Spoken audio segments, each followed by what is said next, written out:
Good, what's good, what's good? It's time for that Culture for the Streets. Hit that like button, subscribe to the channel, hit the notification bell. Don't leave up by the trap so you've been served. We're going to talk about Larry Hoover, the boss man, the big boy, the old man, the forefather of this GD shit. Publicly announces that he is no longer representing growth and development / Gangster Disciples. He is denouncing that he is even a part of anything that has to do with that. Now, is this for reasons of what Whack 100 doing and Jay Prince back and forth situation got going on? I feel like that plays a big part in this situation because what they got going on has his name in the middle of it. He's in the justice system trying to fight for his freedom. With these two public figures in the industry of hip-hop, they're public figures in hip-hop. So, like, in hip-hop, these two guys are beefing with his name in the middle of it. We already know how the system targets rap, hip-hop, the culture, period.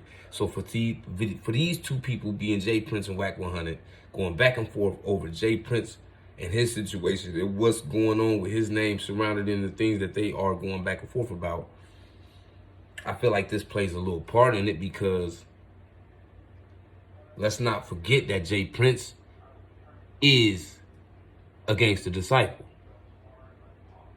Let's not forget that Gangster Disciples are deep in the South as a whole, not just in Texas. Nigga, in the South, period. Them motherfuckers is deep. This is a fact. Nigga, I've been in Alabama joints with them. They was deep. Like, they in the South. They just in the South deep. Salute to the GDs. Anyway,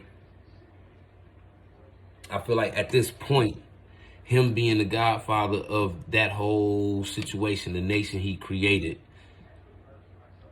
at this point, he is up there in age. At this point, he fighting for his freedom. At this point, he would wish to spend his last years free in the world. You know what I'm saying? At some point, you grow out of the things that you caused, the drama you caused, the person you might have been, the evil person you could have been. Like, everybody go through times. Like, when you going from a boy to a man, you go through transitions where you still think like a kid, but you grown. And then it comes another transition when you start thinking like a man versus a young man that thought like a kid. It's transitions to this shit. It's levels to this shit. It's growth. It's evolve. You evolve in this. And I feel like Larry Hoover just evolved. Like, it's to the point where he's always going to be a part of this legacy he created. So for him to say, I don't want nothing to do with that no more, or I ain't a part of that, don't put me in none of that, I don't feel like takes away from him as a legend in the streets at all, because he put his work in. He stood on business. He sat his time down.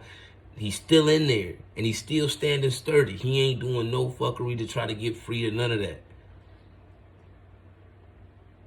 What you seeing from that man is real growth.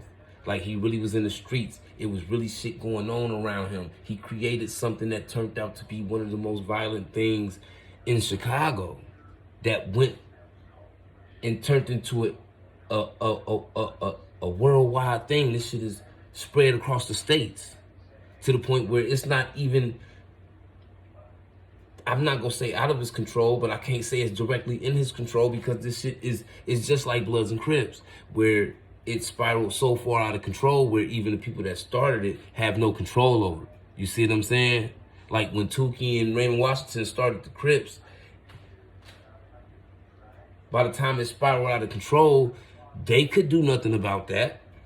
It's nothing they could do about that. And this is the same situation with Larry. So at some point, like, he's generations ahead of where the generation is now. So for him to feel like he no longer wants to be a part of that, anybody that's grown through the game and made it to still see these years, whether you locked up or not, you went through some things, so you gonna grow.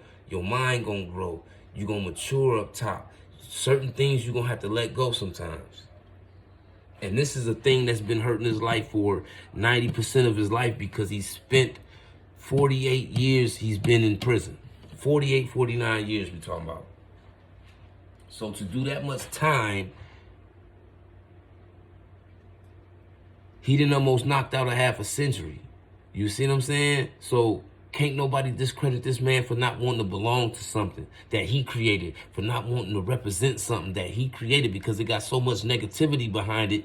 That alone is keeping that man in that prison. That alone is keeping them shackles on his wrists and his ankles. That alone is tainting that man so much that 50 years later, they still don't want to let this man out because they feel like he's a threat to society. Man, this man is a old man. His kids are grown, older men. He is no longer a threat. To this point, he just want to be free so he can live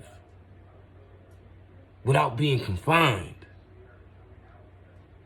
So no, I don't look down on Larry Hoover for doing. I feel like he's setting kind of an example, because at some point we have to evolve as a people. When we grow up, we supposed to grow up out of shit. The same as we supposed to grow up from being a kid to a man. It's the same thing in these streets. You know what I'm saying? You're gonna go from a boy to a man. And when you become a man, certain things just ain't as important as the things that should have been important from the beginning, like your family, like your freedom, like the risks you take, and do they do it weigh the same as the reward? Like the things that are necessary, the burdens you create on your family. Like we gotta stop sacrificing the things that mean everything for stuff that don't mean nothing. Y'all hit that like button, subscribe to the channel, man. Don't leave up out the trap till you've been served. Make sure you ding that notification bell. It's time for that. Culture for the Streets, hosted by Mafia and Paint. Family eats at all times. Let's get it.